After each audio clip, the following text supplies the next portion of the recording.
नमस्कार। सबसे पहले तो आप अपने गांव के इस प्रांगण में इतनी बड़ी संख्या में आए हैं, अपने दिनचर्या से कुछ समय निकाला है, मुझे मेरी बात कहने का अवसर दे रहे हैं, आपसे मिलने का परिचय करने का अवसर दे रहे हैं। इसके लिए आपका तहे दिल से शुक्रिया अदा कर रहे हैं, आपका आभार व्यक्त कर रहे हैं। हमारा नाम है प्रशांत किशोर और हम नेता नहीं हैं, हम मंत्री विधायक नहीं हैं, हम तो मुखिया सरपंच भी नहीं हैं। बिहार के साधारण परिवार के लड़के हैं। माता पिता का आशीर्वाद है, ऊपर वाले की कृपा है, जीवन में कुछ हासिल करने का अवसर मिला है। अब तय किए हैं कि जिस मिट्टी में मेरा जन्म हुआ, यहाँ के लोगों की जिंदगी को सुधारने के लिए भगवान ने जो कुछ भी शक्ति बुद्धि दी है, जो कुछ भी मेरे पास है, सब कुछ दांव पर लगाए हैं। इसलिए लगाए हैं कि जिस राज्य में हम लोग का जन्म हुआ, जहां आप और हम रह रहे हैं, ये आज भी देश का सबसे गरीब, सबसे पिछड़ा, सबसे ज्यादा अशिक्षित, सबसे ज्यादा भूखमरी और बेरोजगारी वाला राज्य है। आप और हम ऐसा समझते हैं कि हम लोग की ये दशा इसलिए है कि नेता और सरकार अच्छा काम नहीं कर रहे हैं। हम आपको ये बताने आए हैं कि नेता और सरकार की गलती से आपकी ये दशा नहीं है। आपको लग रहा है कि आप सही आदमी का चुनाव कर रहे हैं, फिर भी आपकी दशा नहीं सुधर रही है। ये बिल्कुल ठीक बात नहीं है। ये आपका मन का भ्रम है, जो आपकी दुर्दशा है। जब तक इसके कारण को नहीं समझिएगा, तब तक इससे निवारण नहीं हो सकता है। आपकी गरीबी बदहाली आज से नहीं हुई है। जब आप बच्चे होंगे तब भी इतना ही गरीबी था। जो बच्चा था वो जवान हो गया, जवान आदमी बूढ़ा हो गया, लेकिन आपकी परेशानी खत्म नहीं हो रही है। जो आता है वो यही कहता है कि हमको वोट दे दीजिए, हम आएंगे तो सुधार देंगे। तो हम आपको बता रहे हैं, किसी को वोट दीजिएगा तो ये सुधरने वाला नहीं है। जब तक आप अपनी इस समस्या का कारण नहीं समझिएगा, रोग का कारण नहीं समझ में आएगा, तो रोग का इलाज नहीं हो सकता है। तो पहली बात आप ये समझिए कि बिहार में इतनी गरीबी क्यों है। आपको लगता है कि भ्रष्टाचार है, नेता काम नहीं कर रहा है, तो दूसरे राज्यों में भी भ्रष्टाचार है, दूसरे राज्यों में भी यही व्यवस्था लागू है। उन राज्यों में कैसे फैक्ट्री लग रहा है, उन राज्यों में तरक्की कैसे हो रहा है। तो आप इस विषय को पहले समझिए। हम वोट मांगने नहीं आए हैं, हम आपको ये बताने आए हैं कि आपके गरीबी का कारण क्या है और आप इससे बाहर कैसे निकल सकते हैं। इसको अगले 10 मिनट में सुनिए, समझ में आए तो अपनाइए, और नहीं समझ में आए तो जहां है वहां रहिए। देखिए, पूरे दुनिया में विद्वानों ने गरीबी से निकलने का 3 ही रास्ता बताया है।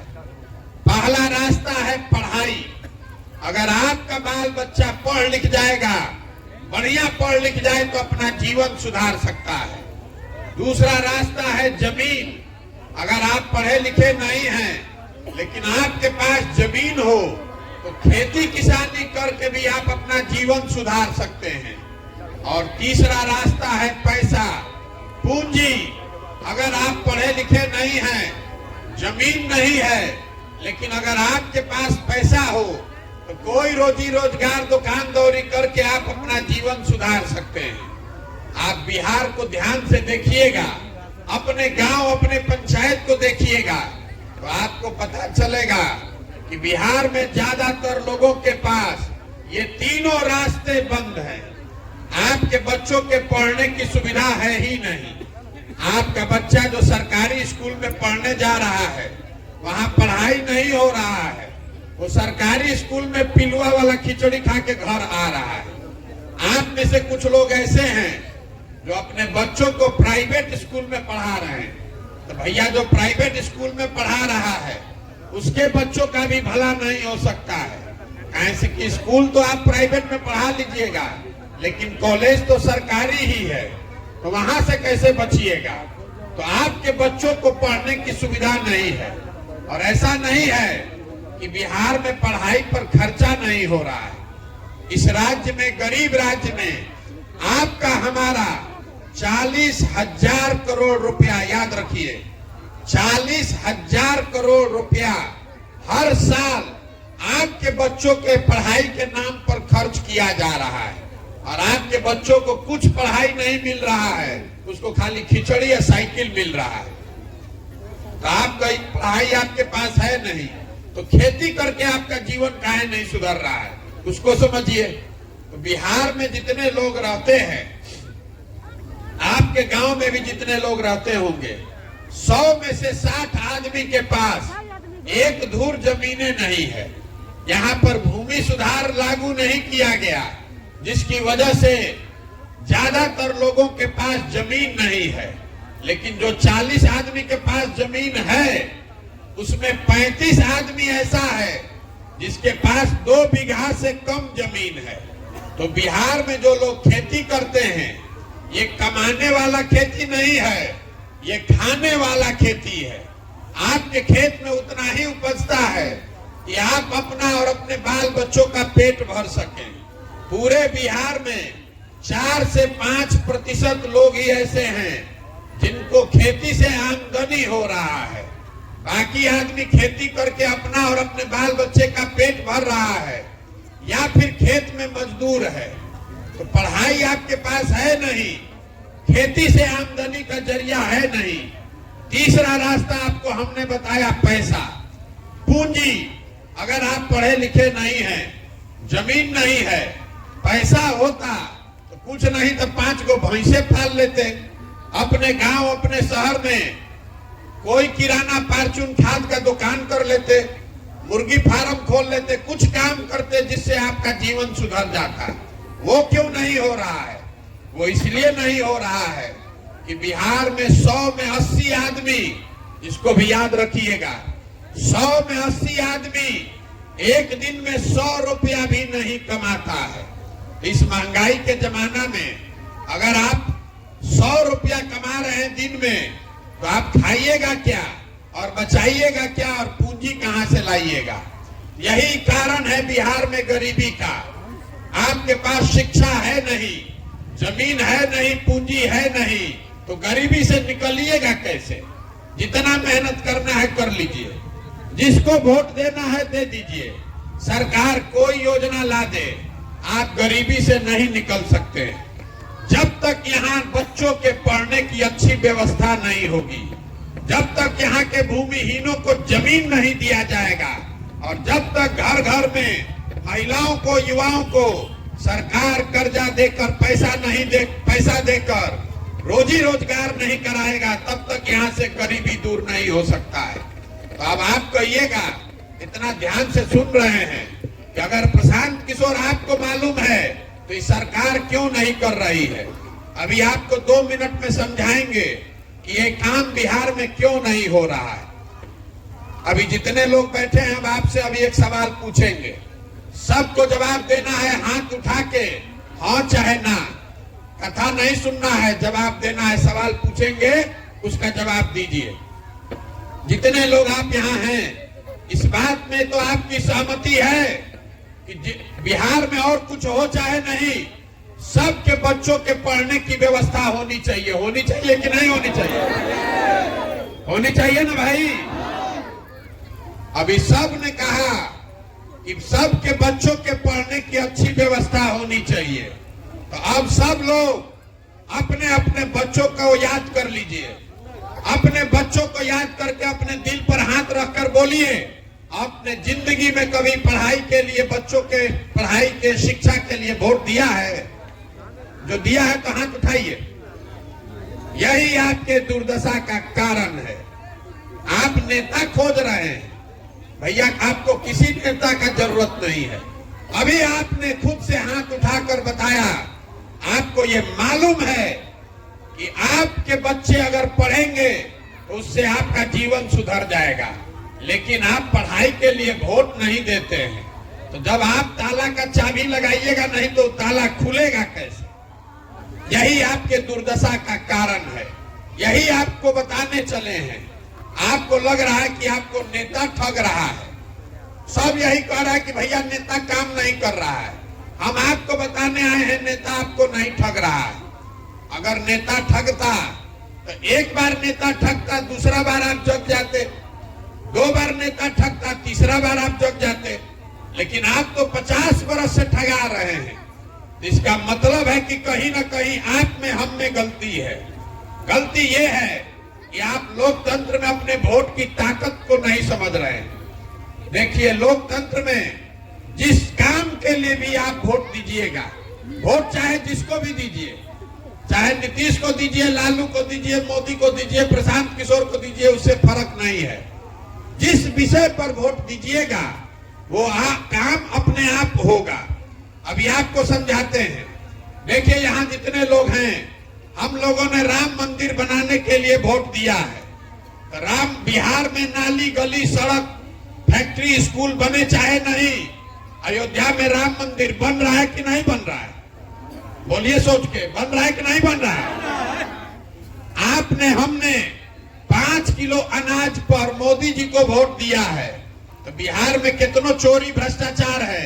1 किलो चोरी करके 4 किलो अनाज मिल रहा है कि नहीं मिल रहा है? आपने, हमने जात के नाम पर वोट दिया है। तो बिहार में और कुछ हो चाहे नहीं, घर घर में जात का चर्चा और जात का गिनती हो रहा है कि नहीं हो रहा है? आपने, हमने मोदी जी का चेहरा देख के वोट दिया है। तो आपके बच्चों का चेहरा भले मुरझाया है, मोदी जी का चमकता हुआ चेहरा और फूला हुआ सीना रोज टीवी पर देखने को मिल रहा है कि नहीं मिल रहा है? आपने, हमने वोट दिया है घर घर बिजली आने के लिए। तो बिजली का बिल 6,000 आया कि 8,000? घरे घरे बिजली आया है कि नहीं आया है? आपने, हमने वोट दिया है सिलेंडर के लिए। तो 1200 सिलेंडर का दाम हो चाहे 1500, घर घर में सिलेंडर आया है कि नहीं आया है? आपने, हमने वोट दिया है गुजरात में विकास का कहानी सुन के। तो गुजरात में विकास हो रहा है, फैक्ट्री लग रही है, और आपके घर के बच्चे जाकर गुजरात में मजदूरी कर रहे हैं कि नहीं कर रहे हैं? तो भैया, किस चीज पर आपने वोट दिया है जो आपको नहीं मिल रहा है? अभी आपने बताया, आपने अपने बच्चों के शिक्षा के लिए वोट नहीं दिया है। आपने अपने बच्चों के रोजगार के लिए वोट नहीं दिया है। तो जो चीज आपने वोट दिया ही नहीं तो मिलेगा कैसे? यही बताने चले। वोट नहीं मांग रहे हैं, वोट नहीं मांग रहे हैं। अपना घर परिवार छोड़ के आज 7 महीना से गांव गांव पैदल चल के आपको हाथ जोड़कर समझाने आए हैं। देखिए, अगर आप अपने बच्चों की चिंता नहीं कीजिएगा तो दुनिया में कोई नेता, कोई दल आपके बच्चों की चिंता नहीं करेगा। काहे करेगा भाई? जब आपको अपने बच्चों की चिंता नहीं है। हम पैदल चल रहे हैं, 100 गो बच्चा आगे दौड़ता है, आधे से ज्यादा बच्चों के शरीर पर शुद्ध कपड़ा नहीं है। आपके बच्चों के पैर में हवाई चप्पल नहीं है। आपका बच्चा स्कूल में जा रहा है तो पढ़ाई नहीं कर रहा है, पिलुआ वाला खिचड़ी खा रहा है। आपका बच्चा पढ़ लिख के घर में बेरोजगार बैठा है, फैक्ट्रियों में जाकर मजदूरी कर रहा है। लेकिन आपको अपने बच्चे की चिंता नहीं है, आपको धर्म का चिंता है, आपको भारत पाकिस्तान का चिंता है, आपको हिंदू मुसलमान चाहिए, आपको अपना जात चाहिए, आपको नाली गली चाहिए, आपको 5 किलो अनाज चाहिए, आपको अपने बच्चों का भविष्य नहीं चाहिए। तो सुधरेगा कैसे? यही बता रहे हैं। एक बार अपने वोट की कीमत को समझिए। आपके वोट की कीमत नाली गली नहीं है। आदमी कह रहा, भैया हमको पेंशन दिलवा दीजिए, ए भैया हमको घर बनवा दीजिए, अरे नाला में पानी नहीं निकल रहा। अरे कहाँ बेवकूफी में पड़े हुए हैं? आपके वोट की कीमत नाली गली नहीं है। आपके वोट की कीमत 5 किलो अनाज नहीं है। आपके वोट का कीमत मंदिर मस्जिद नहीं है। आपके वोट की कीमत है आपके बच्चों का भविष्य। अगर आपके बच्चे पढ़ेंगे नहीं, उसको यहाँ रोजगार नहीं मिलेगा, तब तक आपका जीवन नहीं सुधर सकता है। सरकार चाहे 5 किलो अनाज दे कि 10 किलो अनाज दे, जीवन भर आप भिखार बनकर ही घूमिएगा। ये बात समझ में आए तो इससे जुड़िए। ये वो व्यवस्था है। हर आदमी कह रहा है क्या करे भैया, विकल्प नहीं है। अरे भाई विकल्प नहीं है तो आप विकल्प बनाइए, अपने लिए नहीं तो अपने बच्चों के लिए बनाइए। लोग कह रहा है कि विकल्प काहे नहीं बनाए हैं, तो भैया साधन नहीं है, व्यवस्था नहीं है, पैसा नहीं है। तो हम आपको बता रहे हैं ये जन सुराज राजनीतिक दल नहीं है, ये वो व्यवस्था है, वो संसाधन है। इस बात का आश्वासन है कि अगर आप अपने बच्चों के लिए नई व्यवस्था बनाना चाहते हैं तो व्यवस्था का चिंता मत कीजिए, संसाधन पैसे का चिंता मत कीजिए। वो चिंता अपने भाई अपने बेटे प्रशांत किशोर पर छोड़िए। आप अपने बच्चे के लिए खड़े होइए और संकल्प लीजिए कि बिहार में ऐसी व्यवस्था बनाएंगे कि हम लोग के बच्चों को पढ़ने के लिए और रोजगार के लिए कहीं बाहर नहीं जाना पड़े। देखिए यहाँ रोड पर मोटरसाइकिल चल रहा है। मोटरसाइकिल कहाँ बनता है? मोटरसाइकिल बन रहा है हरियाणा में, महाराष्ट्र में। आप अपने घर में सीमेंट छड़ लगाते हैं, सीमेंट छड़ कहाँ बनता है? ये बन रहा है झारखंड में, मध्य प्रदेश में, उड़ीसा में। आपके गांव में बस है, ट्रैक्टर है, ट्रक है, ये कहाँ बन रहा है? ये बन रहा है गुजरात में, महाराष्ट्र में, तमिलनाडु में। आपके घर में टीवी है, हाथ में मोबाइल है, ये कहाँ बन रहा है? ये बन रहा है उत्तर प्रदेश में, महाराष्ट्र में। तो बिहार में क्या बन रहा है ये बताइए। इतना आदमी आप लोग हैं, बिहार में क्या बन रहा है? बिहार में क्या? कुछ नहीं बन रहा है। हम आपको बता रहे हैं क्या बन रहा है। बिहार में हम लोग बना रहे हैं देश का सबसे ज्यादा मजदूर। अपने बच्चों को आप पैदा किया, आपने पेट काट काट के जिस बच्चे को पाल पोस के बड़ा किया, 20 साल 25 साल का लड़का हो गया तो पीठ पर झोला बांध के ट्रेन में, बस में जानवर की तरह बैठ के लड़का सब जा रहा है मजदूरी करने। जिसको भी भारत भर में मजदूर चाहिए तो कहता है जा बिहार से पकड़ के ले आओ।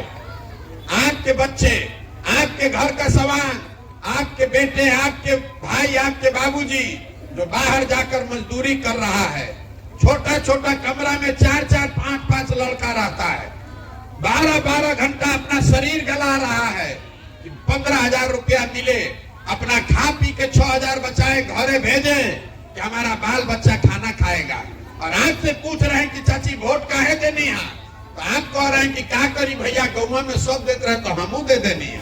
अरे आपके घर का सामान, आपका मर्द, आपका बेटा अपना जिंदगी बर्बाद कर रहा है 10,000 रुपया के लिए, और आप वोट देने के समय वोट ऐसे ही दे दीजिएगा, वोट जात पर दे दीजिएगा, भारत पाकिस्तान पर दे दीजिएगा, और दीजिएगा तो आप नहीं भोगिएगा तो हम भोगेंगे। यही बताने चले हैं, आपसे हाथ जोड़ रहे हैं। अरे आप में से ज्यादातर लोग ऐसे हैं, हमारा उम्र है 45, तो आप में से हम लोग का तो आधा से ज्यादा जिंदगी बीत गया। आपका जिंदगी नहीं सुधर सकता है, लेकिन कम से कम अपने बच्चों के लिए जगिए। देखिए हमारे बाबा मजदूर थे, बैलगाड़ी चलाते थे, अपने बच्चों में एक हमारे बाबूजी को मजदूरी करके उन्होंने पढ़ाया। हमारे बाबूजी डॉक्टर बने, हम आज पढ़े हैं तब न खड़ा होके बोल रहे हैं। जब आपका लड़का पढ़ेगा ही नहीं तो मजदूर नहीं बनेगा तो कलेक्टर बनेगा। ये समझ होनी चाहिए ना आपको। नहीं समझिएगा तो कैसे जीवन सुधरेगा? नहीं सुधर सकता है, नेताओं के बात सुनने से नहीं होगा। जो आएगा आपको ठग कर आपका वोट लेकर जाएगा। वोट की कीमत को समझिए। महात्मा गांधी ने, बाबा साहब अम्बेडकर ने आपको ये अधिकार दिया है। आप जिसका बटन दबाते हैं वही राजा बनता है। अगर बटन ठीक दबाइएगा, ठीक आदमी को राजा बनाइएगा तो ही जीवन सुधरेगा। और नहीं वोट के दिन 500 रुपया पर बिक जाइएगा, जाति धर्म मुर्गा भात आप पाउच पीकर वोट दीजिएगा तो जीवन भर भिखार बनकर घूमना पड़ेगा। हम गांव में चल रहे हैं, आदमी कह रहा है मुखिया जी बड़ा चोर बारा। अरे मेरे भाई 500 रुपया लेके वोट दिए आप, तो मुखिया जी चोरी नहीं करेगा तो हरिश्चंद्र बनेगा। ये बात आपको समझ में नहीं आ रहा है। आप मुर्गा भात खाकर वोट दीजिएगा, कोई 5 किलो अनाज पर अपना वोट बेचिएगा तो आपके बच्चों का भविष्य नहीं सुधर सकता है। यही बताने चले हैं। समझ में आए तो इसको अपनाइए। जुड़िए और अपने बच्चों के लिए खड़ा होइए। हम पर भरोसा मत कीजिए, हम पर भरोसा कीजिएगा तो फिर ठगे जाइएगा। इसका नाम क्या है? जन सुराज। सुराज मतलब सुंदर राज। किसका सुंदर राज? अरे भैया, आपने कांग्रेस का राज देखा, मोदी का देखा, लालू नीतीश का देखा, किसी से आपको लाभ नहीं मिला। अब प्रशांत किशोर का राज बनाइएगा तो भी कोई फायदा नहीं है, हम भी आपके साथ दगाही करेंगे। इसलिए आप अपना राज बनाइए, जनता का राज बनाइए, तभी सुधार होगा। होना चाहिए कि नहीं होना चाहिए? आप एक बार बताइए, होना चाहिए कि नहीं होना चाहिए?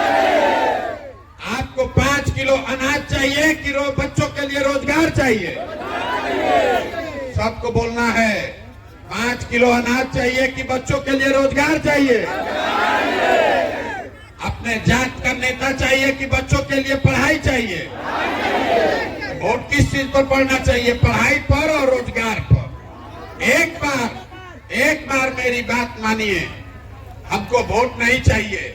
एक बार हमारी बात मानिए, ये दलों के दलदल से बाहर निकलिए। नेता को देखकर, विचारधारा, दल का झंडा देखकर वोट मत दीजिए। अपने बच्चों का चेहरा देखकर वोट दीजिए। आपके बच्चों के प्रति आपकी ये जिम्मेवारी है। आपने अपने बच्चों को मजदूर बनाने के लिए नहीं पैदा किया है, उनको पढ़ाने के लिए पैदा किया है, उसको अफसर बनाने के लिए पैदा किया है। तो खड़े होइए, संकल्प लीजिए कि आधा पेट खाएंगे लेकिन अपने बच्चों को पढ़ाएंगे। ऐसी सरकार, ऐसी व्यवस्था बनाएंगे कि यहाँ बच्चों के पढ़ने की व्यवस्था हो, आपके सबके लिए रोजगार की व्यवस्था हो। जन सुराज में हम लोग कोई वादा नहीं करते हैं, लेकिन जन सुराज का एक संकल्प आपको बता देते हैं। जब जनता की सरकार बनेगी तो साल भर के अंदर नाली, गली, सड़क बने चाहे नहीं बने, आपको नहर में पानी आए चाहे नहीं आए, साल भर के अंदर जितने यहाँ युवा हैं, बेरोजगार बैठे हैं और आपके घरों के जो लड़के बाहर जाकर मजदूरी कर रहे हैं, सबको वापस बुलाकर यहाँ पंचायत और ब्लॉक के स्तर पर 10 से 15 हजार रुपए का रोजगार का व्यवस्था किया जाएगा। ये होना चाहिए कि नहीं होना चाहिए? होना चाहिए ना भाई। खाली अगर महिला लोग समझ लें, आप एक बार नेत्री बनिए, साल भर आपका सवांग, आपका बेटा आपको मुंह देखने को नहीं मिलता है। कोई छठ में घरे आया, कोई ईद में घरे आया तो 10 दिन आप मुंह देखते हैं। एक बार संकल्प लीजिए, अपने घर के सवांग को वापस लाकर यही रोजगार दिलाने के लिए वोट दीजिए। अपने बच्चों को पढ़ाने के लिए वोट दीजिए। लालू, नीतीश, मोदी के चक्कर से बाहर निकलिए, अपने बच्चों के लिए खुद नेत्री बनिए, आगे बढ़िए। हम आप लोग कह रहा है कि भैया आपके पीछे हैं। भैया हमारे पीछे आने की जरूरत नहीं है, हम आपके पीछे हैं। आप खड़े होइए, आपके पीछे वो सारी ताकत लगाएंगे, बुद्धि शक्ति सब लगाएंगे, पैसा लगाएंगे। आप खड़े होइए, अपना और अपने बच्चों का भविष्य सुधारिए। अब सोच रहे हैं कि कोई नेता आकर सुधार देगा, तो आपको एगो बता दे रहे हैं, मोदी जी आए थे ना, तो सब लोग हल्ला किया कि मोदी जी आएंगे तो पूरा देश सुधार देंगे। 14 में मोदी जी का हम ही प्रचार कर रहे थे। 2012-13 में बिहार, यूपी में मोदी जी का आधा आदमी नाम नहीं जानता था। आज आदमी हम ही से झगड़ा कर रहा है कि आपको बुझाता मोदी जी के से ही देश के कल्याण हुई। तो जितना यहाँ मोदी जी के भक्त लोग हैं, आपको बता रहे हैं मेरे भाई, मोदी जी प्रधानमंत्री है 9 साल से। आंख बंद करके हमने आपने सबको मोदी जी को वोट दिया है। मोदी जी के प्रधानमंत्री बनने से बिहार का फायदा हुआ कि नहीं, इसको छोड़ दीजिए। मोदी जी के प्रधानमंत्री से बिहार में फैक्ट्री आया कि नहीं, रोजगार आया कि नहीं, इसको भी छोड़ दीजिए।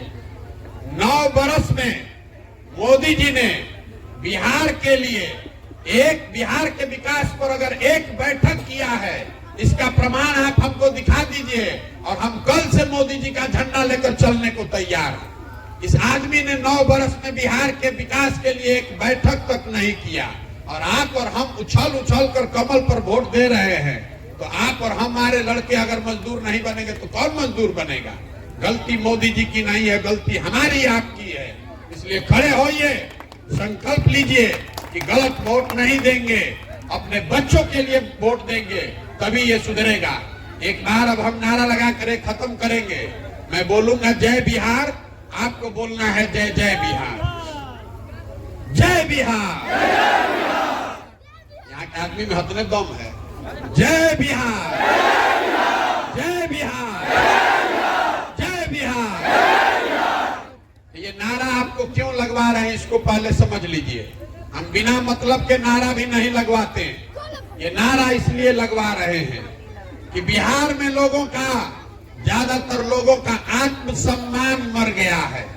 आपके हमारे बच्चे जब यहाँ से बिहार से बाहर जाते हैं पढ़ाई करने, मजदूरी करने, तो लोग कहता है बिहारी मतलब बुर्बक, बिहारी मतलब बेवकूफ। बिहारी कहकर हर दिन पूरे भारत में बिहार के लोगों को जलील किया जाता है। बिहार में जितने लोग हैं ये सब हम लोग बेवकूफ हैं। बिहार के लोग बेवकूफ नहीं हैं, यहाँ के नेताओं ने हम लोग को बेवकूफ बना दिया है। ये तो ज्ञान की भूमि रही है, ये आपके पूर्वजों की जमीन है, ये ज्ञान की भूमि है। यहाँ पर देवताओं को भी आकर ज्ञान मिला है। इसी बिहार में आपके हमारे पूर्वजों ने ऐसी व्यवस्था बनाई थी कि पूरे दुनिया से लोग पढ़ाई करने के लिए नालंदा और बिहार में आते थे। हमारे आपके पूर्वजों ने बिहार में वो व्यवस्था बनाई थी कि पूरे देश का शासन बिहार से चलता था। और आज हम लोग का दुर्दशा देखिए, हम लोगों ने जो व्यवस्था बनाई है इसमें हम लोग के बच्चों के लिए ना पढ़ाई है ना रोजगार है। 15,000 रुपया के मजदूरी के लिए हम लोग के बच्चों को पूरे भारत में जलील होना पड़ता है, दर दर का ठोकर खाना पड़ता है। तो खड़ा होइए, इसको बदलिए, संकल्प लीजिए कि अपने बच्चों के पढ़ाई और रोजगार इसी पर वोट देंगे। वोट चाहे जिसको देना है दीजिए, लेकिन वोट अपने बच्चों के लिए दीजिए, यही आग्रह करने आए हैं। समझ में आए तो बहुत अच्छा, और न समझ में आए तो उससे भी अच्छा। हमने आपसे वोट मांगा नहीं, चंदा हम किसी से लेते नहीं हैं। और आप नजर घुमा कर देखिए, हम अपना फोटो नहीं लगाते हैं कहीं। आपसे मांगने आए हैं आपका आशीर्वाद। ये कठिन काम है। आदमी 5 दिन जा रहा है बाबा धाम तो उसका पैर फूल जा रहा है। हम 220 दिन से पैदल चल रहे हैं, अभी 1.5 बरस पैदल चलेंगे। तो कैसे होगा? ये हो रहा है ऊपर वाले के कृपा से और आपके आशीर्वाद से। अगर आपको लगता है कि जो प्रयास हम कर रहे हैं बिहार को सुधारने के लिए, ये प्रयास सही प्रयास है, आपके बच्चों के भले के लिए है, तो एक बार हाथ उठाकर आशीर्वाद और दुआ दीजिए। एक बार हाथ उठाकर आशीर्वाद दीजिए। है ना आपका आशीर्वाद? प्रयास होना चाहिए कि नहीं होना चाहिए? प्रयास होना चाहिए कि नहीं होना चाहिए? बहुत बहुत धन्यवाद।